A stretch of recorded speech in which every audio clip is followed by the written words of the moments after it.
Звон металла разнесся по палубе авианосца USS Джеральд Р. Форд, когда на запястьях задержанной защелкнулись наручники. Двое военных полицейских вели ее вперед, по ветреной, залитой солнцем палубе, мимо десятков матросов. Она шла ровно, будто происходящее ее не касалось. На лице ни страха, ни протеста. Матросы бросали вслед недобрые взгляды. «Нашли же, кого тащить очередная с фальшивыми документами», — пробурчал кто-то. Ее руки были перетянуты туго, но она не выдала ни боли, ни раздражения. Из-под воротника формы мелькнула часть татуировки.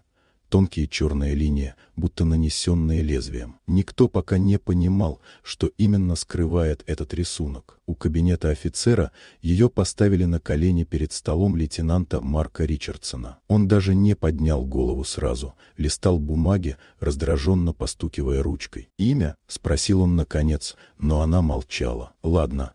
Ричардсон придвинул пропуск поближе. «Тогда объясни, почему на твоем удостоверении стоит отметка, которой я ни разу не видел за всю службу». Ответа не последовало. Это бесило его еще сильнее. Он рывком подернул ее воротник, пытаясь увидеть татуировку. И увидел. На шее отчетливый символ, который обычным людям не наносят. Такой знак получают только те, кто прошел программы, о которых большинство моряков лишь слышало в легендах.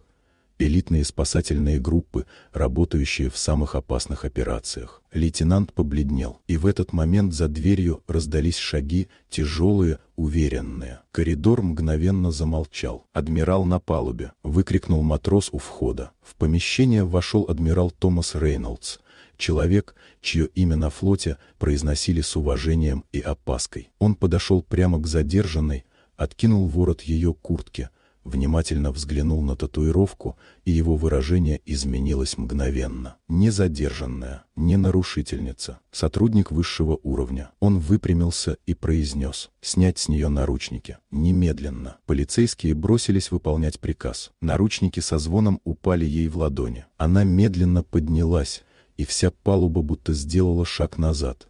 Не из страха, а из понимания, что перед ними человек, которого нельзя было судить по внешнему виду. Адмирал повернулся к лейтенанту. «Эта женщина спасла больше людей, чем весь ваш отдел, а вы встретили ее как преступницу». Ричардсон не знал, что сказать. Она же впервые заговорила сама, спокойно, четко, по-военному. «Разрешите доложить. Операция не завершена. Мне необходимо вернуться». Адмирал слегка кивнул, подтверждая приказ. «Команда ждет вас. Возвращайтесь». Она вышла на палубу тем же путем, по которому ее вели в наручниках. Но теперь матросы расступались молча, с новым пониманием. Ветер трепал ее волосы, шаги были уверенными. Теперь всем было ясно. Она не просто освобождена. Она — та, кого никогда нельзя было приковывать к палубе.